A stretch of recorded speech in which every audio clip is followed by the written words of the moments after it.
up, my geeks and freaks? Big Girl Geek here with a brand new review. And of course, I'm here to review The Flash, The Flash and the Furious. It's back from its break, and we have to talk about some things.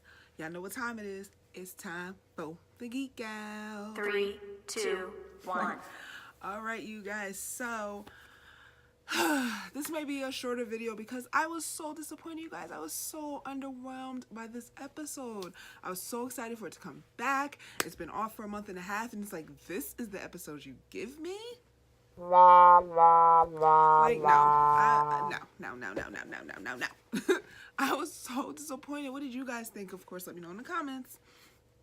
So we start off the episode with Nora talking to Thawne, being manipulated, and you're just like, girl, Nora, are you so dumb? Are you really this dumb?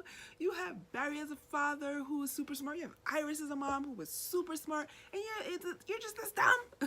Like, how can she not tell that man is manipulating her? Maybe because we know Thawne and she doesn't really know Thawne, and we're like, hello, wake up, ding dong. But we start off the episode with them talking, and she's going off on him about him not telling her that he was one that set this whole thing in motion by killing her grandmother, and yada yada yada. I mean, even that was a little underwhelming and boring. Like, even the acting from Tom Cavanaugh, who plays Wells, was a little bit over the top, and when he's Thawne, he's so good. I don't know, overwhelmed. Then we get to back to Central City, back to present day. Barry and Iris are with the team, of course, in Star Labs, what we're always used to seeing, and they're talking. They explain why Jesse L. Martin, who's out on medical leave where he's at, he took baby Jenna and went to visit Wally, who's also MIA, and it's like, oh, you just kind of miss some of these characters. But anyway, they have to go to court. This is Cecile's first day back on maternity leave, which is so weird. So it's like Joe was so nervous about Cicada breaking in and almost killing him that he just took the baby and left, but he wants Cecile to go either. I mean, that didn't make sense. So there's another thing that didn't make sense. Anyway, so they all decide that they're going to go to the courthouse, and then while in court, of course, Barry gets called away, but we see that during that court scene that Weather Witch is remorseful, and it's like she's remorseful for her attack on the airport, but not dumping the truck on her father, who of course was a hologram that Iris was doing, but she thought she killed her father. I'm supposed to feel like you don't look sorry enough to me. I don't know. That was another little gripe I had, whatever. So the main stupid thing happens where Barry can't stop phasing. They try to stop this Lamborghini, who they said, I have to go stop a car chase because cops can't keep up with a Lamborghini. They need help from 2 Flashes, whatever. He goes to stop the Lamborghini, but the dark matter counteracts his phasing powers, and he can't stop phasing. So to keep him out of the episode, he gets locked away in the cell, the power dampening cells that they have, that they keep the metas in at Star Labs, and he has to stay there for a day. Now, I don't know if Grant Gustin was sick. I don't know if he was just planning for his wedding. I don't know what was going on. Why was Barry not in this episode? Why was he not the hero? Why did he not do anything? Why was he not the Flash? Like, honestly, it made me so upset. So the whole episode was basically about Nora, who I don't mind, but I'm like, and I love Barry, Iris, and Nora's relationship. I explained that to you in my Flash first half review, which you could check out there. I explained that, but this was an unnecessary filler episode, and this should not have been the episode to come back with after a long break. I'm sorry. I want to see the Flash in action doing his thing, and like he was, I don't know, maybe Grant had a cold. I don't know. Like I said, planning for his wedding. I don't know what the heck. I don't know who wrote this. I gotta look at who wrote this. No.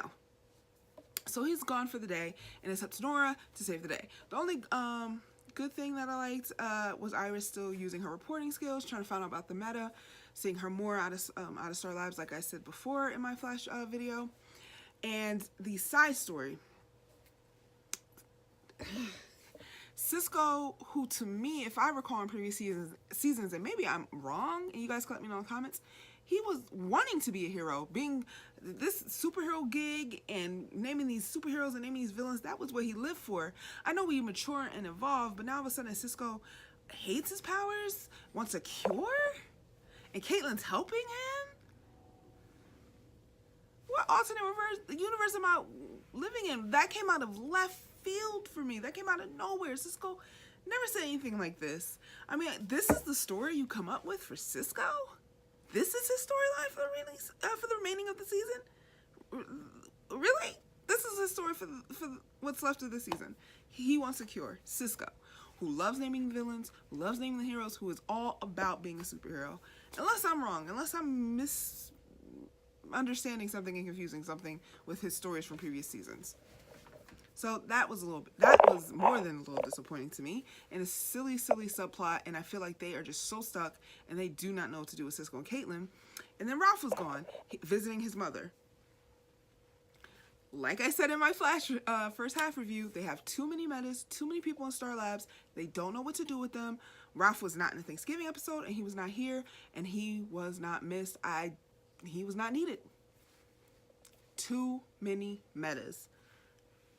I think the Flash needs to revamp the metas in his circle, and not like not all at once, but maybe, you know, send one person away, write one person off, bring in some new meta-human heroes. We have so many. I mean, we could bring in Rocket. It's just so many. We could bring in Animal Man. I don't know anyone, because they have definitely ran out of ideas for these characters that we have on the Flash now. So then we have Nora's existential crisis of, can a villain become good? And we get mention of Leonard Snart, and because she's asking all this without Iris and Barry knowing that she's working with Thawne, this then changes her mind about Thawne, and maybe Thawne can be good and she can rehabilitate him and get through to him.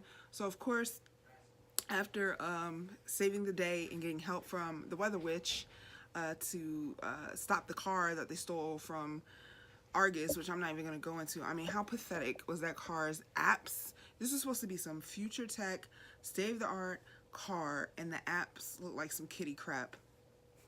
Whatever. So all of that, Nora decides that maybe Thawne can be saved, goes back to him, and she's manipulated once again at the end of the episode. No way. There's no way Thawne is good. And then it's counting down to something, I guess, Thawne's execution. But because of the lackluster of the episode, I can't even get excited about, like, what is that countdown for? Like, I don't know. What'd you guys think? I was so disappointed. Like, I was so excited all day. I'm like, it's Tuesday. It's Tuesday. It's time for the Flash. I watch this, and this is what they give me. I give the episode a fail. Not interesting at all. Nothing could save it. Not Barry, not Iris, nothing. Cisco, Caitlin's, nothing saved this episode. I just think it was filler, and you do not put a filler episode on after a long break. What do you guys think? Let me know in the comments. I can't wait to discuss with you.